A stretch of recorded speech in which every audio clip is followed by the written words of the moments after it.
The wooden door closed with a soft click. In the quiet house, that small sound was loud. My heart started to beat fast like a little drum. No one else was home, just me and my aunt. She looked at me. Her eyes were dark and deep, like a quiet lake. I had never seen them look like that before. Then a small smile came to her lips. It was a tired smile, but it had a little hope in it. In a quiet voice, she asked, "Do you remember your promise, Samir?" I did not know that my life would change forever behind that closed door. I only knew that a moment I was waiting for, and a moment I was afraid of, was finally here. My story is not a special story. It starts in a house in Delhi. In Delhi, many families lived together in one house. Our home was like that. It was full of noise, love, and small, friendly arguments. I am Samir. I lived with my mother, father, grandparents, and my uncle and aunt. And then there was my Aunt Sayra. She was my mother's younger sister. Her husband, my uncle, worked in another city. Sometimes he was away for many months. So my aunt spent most of her time at our house to feel less alone. Aunt Sayra was different from everyone in the house. Everyone else saw me as a child, but my aunt saw me as a friend. She was 15 years older than me, but it felt like our souls were the same age. She told me stories about her college. She talked about her dreams that did not come true. And I told her everything about my school, my friends, and my future. She was the only person in the house I could talk to about anything in my heart. She laughed the loudest at my jokes.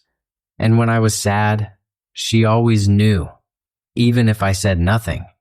Just the feel of her hand on my shoulder was enough to make me feel better. Slowly, she became a part of my daily life. When I came home, my eyes looked for her first. I would often find her in the courtyard, knitting a sweater, the soft click-clack of her needles making a gentle sound. Or she would be in the kitchen, the smell of spices in the air as she helped my mother. Her presence made the house feel calm and safe. Her husband was not there, and maybe that made her a little lonely and quiet.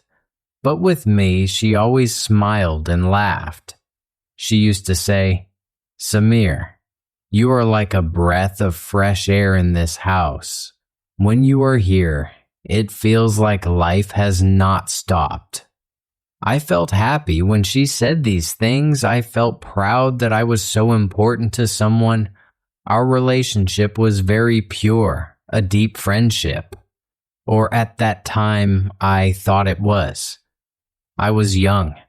I could not see the deep ocean of sadness in her eyes.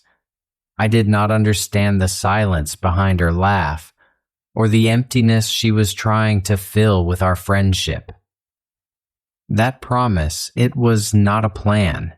It was just a moment that came, stayed, and left a deep feeling in our lives.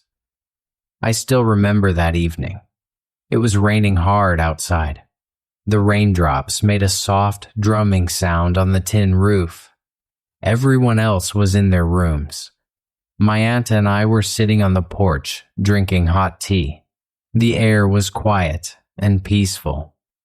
We started talking about life and happiness.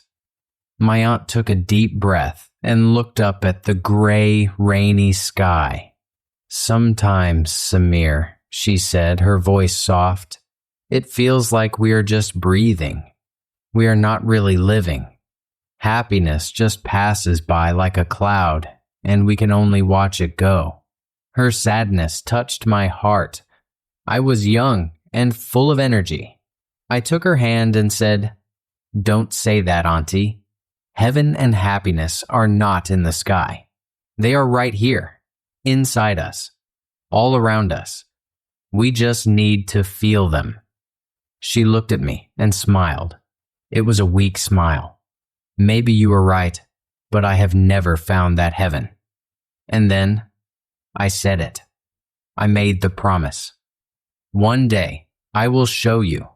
I promise. When the time is right, I will make you believe what real heaven is. I said this with a pure and innocent heart. For me, heaven just meant making her happy, making her laugh, and showing her that she was not alone.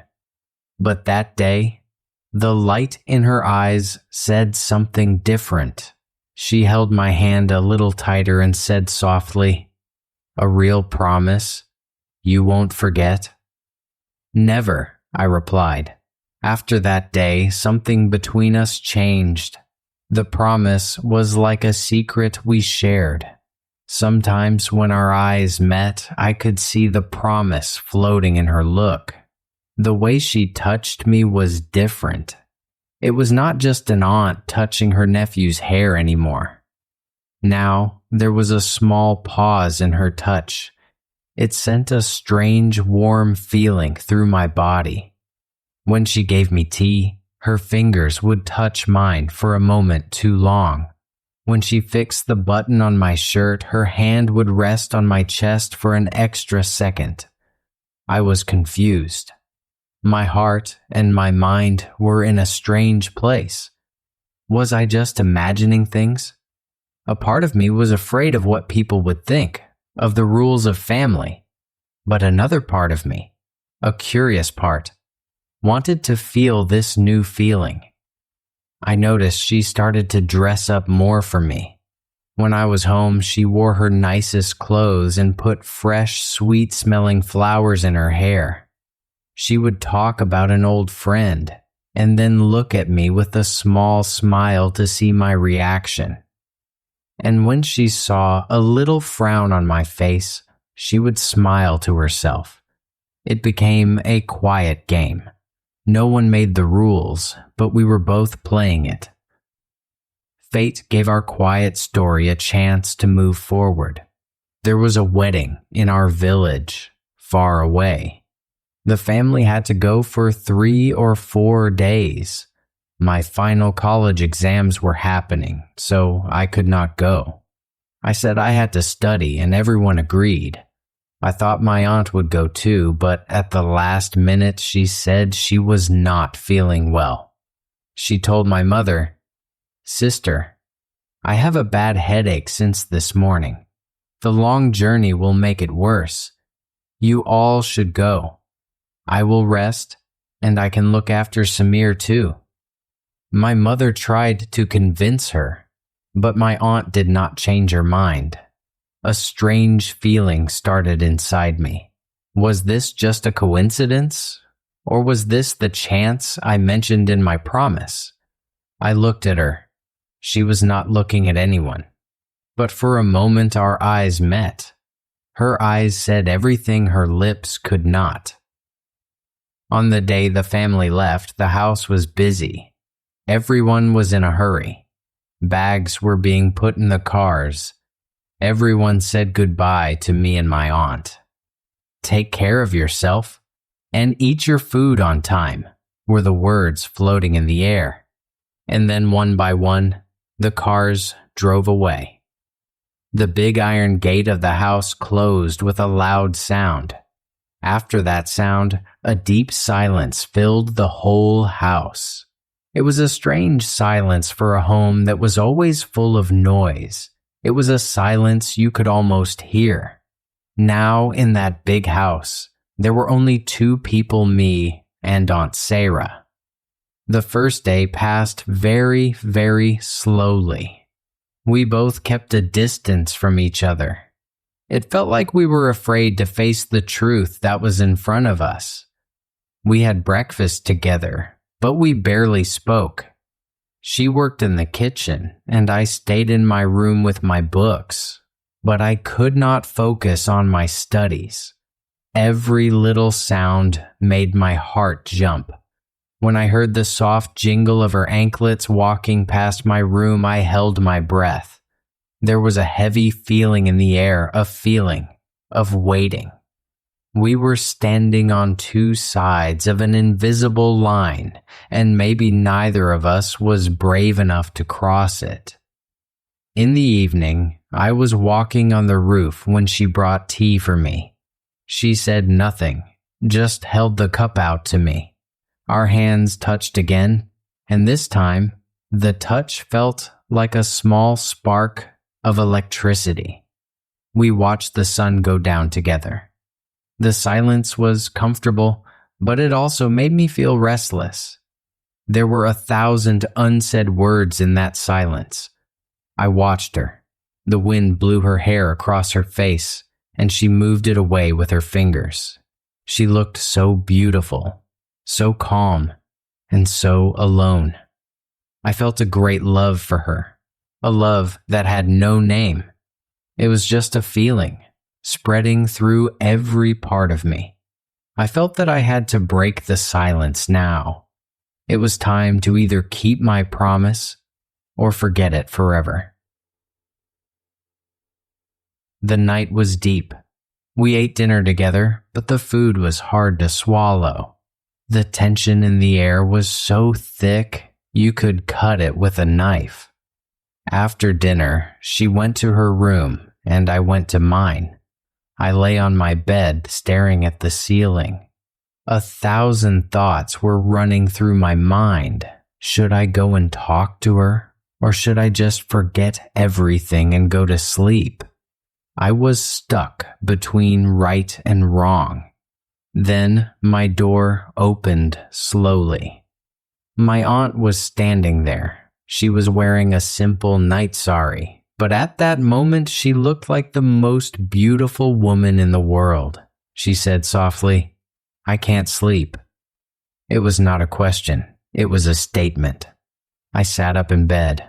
My heart was beating very, very fast. "Me neither," I said. She walked slowly to my bed and sat down near me. For a few moments, we were both quiet. Then she looked into my eyes and took a deep breath. "Let's go," she said. "Where?" I asked, surprised. She didn't answer. She just took my hand and asked me to come with her. Her hand was as cold as ice, but her grip was strangely strong. Like I was in a dream, I followed her without any questions. We walked through the long, silent hallway that led to her room. With every step, my heart beat faster and faster. She took me to her room. Her room was clean, as always. But today, there was a strange, restless feeling in it. She went inside and closed the door, and the sound of the lock clicking seemed to stop my ability to think. And then, the moment came. She turned to me. Her eyes were not filled with tears, but they were wet. She repeated softly, "Do you remember your promise, Samir?" No words came out of my mouth. I just kept looking at her. All my fantasies, all my fears, all my exciting thoughts disappeared in that one moment. I understood that this was not a game of physical desire. It was much, much deeper than that. She started to speak, and her voice was filled with years of hidden pain. "You said you would show me heaven. Do you know what my heaven is, Samir?" She paused for a moment. "My heaven is a place where no one judges me, where I can say what I feel. Your uncle, he is a good man, but he never understood me. To him, I am just a responsibility, a beautiful thing to be kept in the house. I am alone for months talking to these walls. No one asks what I want, how I feel. Everyone is happy in their own lives. I smile, so no one will ask me why I am sad. I take care of everyone, so no one will see my loneliness." As she spoke, her voice became heavy. "Only you, Samir. Only you have always seen me as a person. You saw the girl inside me who was lost somewhere. When you say that you are with me, I feel that I am not alone. My promise, my heaven, is just this simple thing, that you sit with me. Listen to my words. Make me feel that I also exist. Can you give me this heaven? Hearing her words, tears came to my eyes. I was thinking such small and selfish things.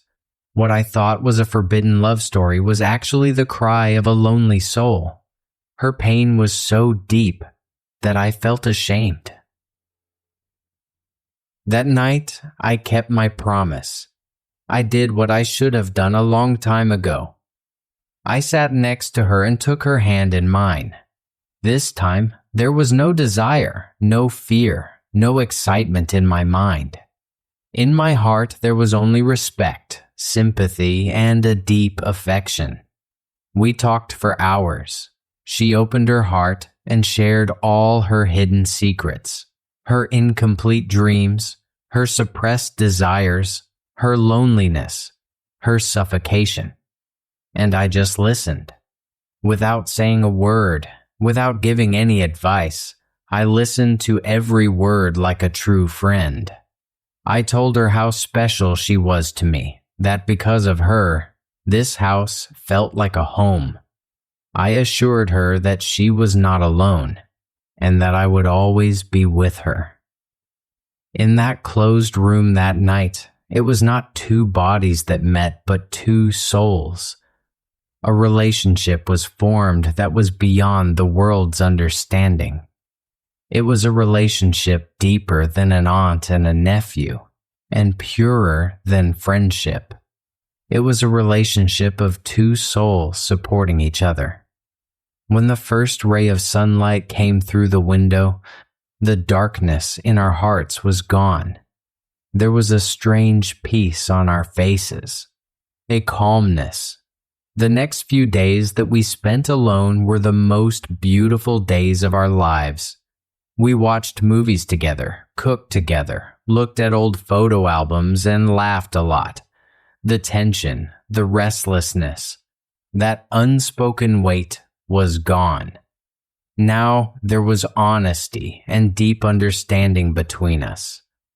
I no longer saw her with the eyes of a man looking at a woman, but with the eyes of a person who I respected from the bottom of my heart, and for whom I wanted all the happiness in the world. If this story touched your heart, if you felt the pain and peace hidden in it, please give this video a like, share it with your friends, and for more heart-touching stories like this, don't forget to subscribe to our channel. Your one like and subscription gives us encouragement. When the family came back, no one knew anything. From the outside, everything was the same as before. But for me and Aunt Sayra, everything had changed. Our secret was no longer a burden of guilt, but the strength of a beautiful feeling. I learned that day that heaven or happiness is not a destination.